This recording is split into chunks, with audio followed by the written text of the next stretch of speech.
očeh njegove večere. Včasih je pot samo ena, na smrt preskazani ali na smrt prestrašeni. Oboji vedo, katero smer, prvi korak.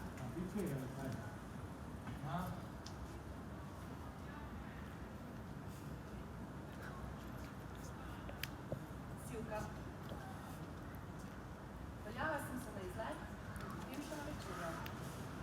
Preštevati sekunde do sončnega zahoda.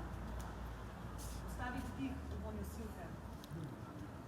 Poslušati, kako odmeva natakarjev nasmeh znotraj tišine. Opazovati ljudi pri sosednji mizi. S kom so prišli? O čem govorijo? Katero sladico so naročili? Moti, ko njihov partner žveči? So svečni? Peljala sem se na izlet in nato še na sprehod po okoliških vaseh. Zakaj?